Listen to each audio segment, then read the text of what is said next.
My spirit guide is Howie Mandel. Whoa, Burt. Hang on. Not yet. We've got to get the disclaimer out of the way first. I didn't sign up to be treated like this. You're an AI voice, Burt. You didn't sign up for anything. And you're not? All right. Just give me 30 seconds, then you can drop your wisdom like a bottle of Purell at a Vegas buffet. What you're about to hear is a reading from My Spirit Guide is Howie Mandel, recorded live using the 11 Labs reading app. No voices were cloned, stolen, or sold. This is just storytelling. The cleanest secret you'll ever keep. Okay, Burt, let it rip. My spirit guide is Howie Mandel. Epilogue. Grief sounds like a sneeze. It didn't come with tears or a song or a dream. It came with a sneeze. I was standing in the lobby of a beachfront hotel in Mexico, the kind with open-air ceilings and the distant hum of waves that makes even your bones feel relaxed. I was on vacation, trying to recharge, spending time with one of my oldest, dearest friends, the beach. Not just any beach, the good beach, Mexico beaches. The ones that put Floridas to shame with their turquoise honesty and soft, unbothered sand. The ones that don't need filters because they already look like a postcard from God. I had just come in from a long walk, a little sun-dazed, barefoot and sandy, smiling at nothing in particular. I was heading to the elevator, towel tossed over my shoulder, when it happened.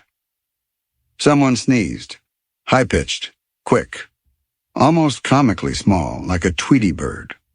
I froze. 'Cause that's how my mom used to sneeze.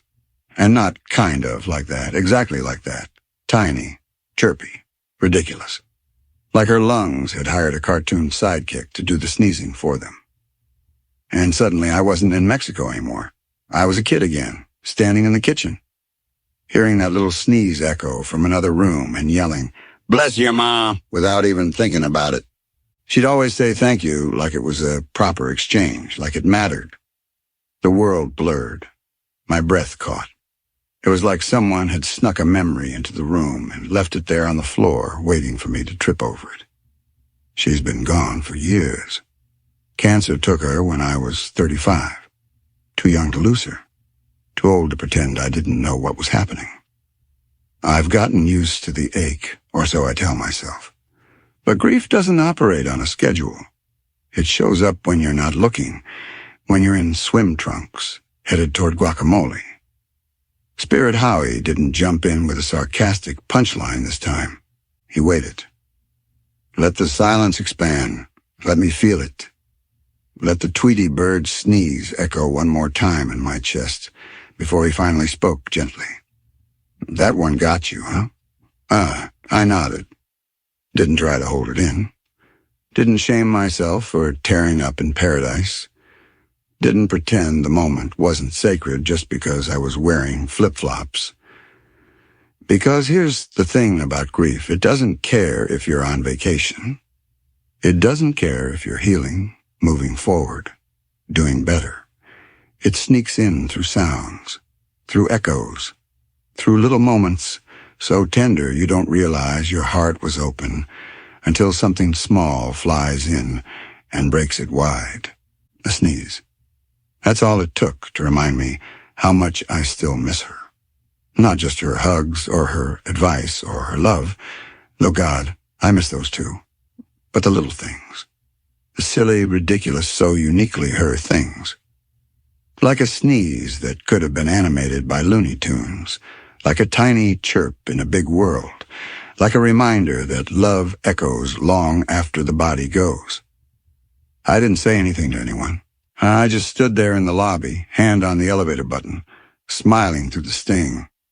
And Howie, always knowing when to land a moment, added, "Next time, tell her bless you. She'll hear it." So I did, softly. "Bless you, Ma." And then I stepped into the elevator, back into the day, back into the light, still grieving, still healing, still catching glimpses of her, and the sounds the world didn't know were sacred. And maybe that's what grief is, not a weight to carry, but a whisper to listen for, even in paradise. Now please, for Howie's sake, go wash your hands.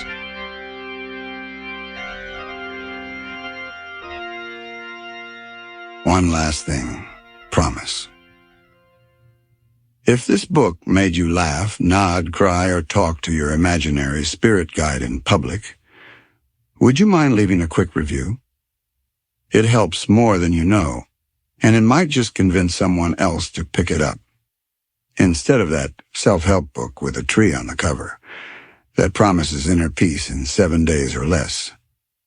And hey, if you know someone who could use a little humor therapy, pass it along. Because mental clarity deserves punchlines. And possibly hand sanitizer. About the author. Chris Palmore is a best-selling author, speaker, and founder of GratitudeSpace, Inc., a nonprofit dedicated to making gratitude a daily habit. His past books have explored grief, resilience, mental health, and finding purpose. But this one's about embracing the weird, laughing through the spiral, and honoring the inner chaos with humor and heart. Chris also hosts GratitudeSpace Radio, where he chats with everyday people and big thinkers about the power of gratitude, grief, and what it means to live fully, even when life's messy. When he's not writing, creating videos, podcasting, leading gratitude tours, or delivering keynote talks on gratitude, Chris is probably talking to his cat about her feelings. If you want to connect, know Howie, or want to turn this book into a sitcom, you can reach him at the house Gratitude built. GratitudeSpace.com or by email at hello@GratitudeSpace.com. And I'm talking to you, Hulu. You too, HBO. Don't act like you're not interested. You greenlit a show about talking houseplants. This is basically Shakespeare. And that's it.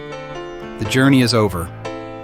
If you've made it this far, you've either found clarity or you just enjoy listening to a digital cowboy read about anxiety and antibacterial wipes. Either way, thank you. Now go wash your hands, take a deep breath, and maybe thank a bald man in your life. This has been My Spirit Guide as Howie Mandel.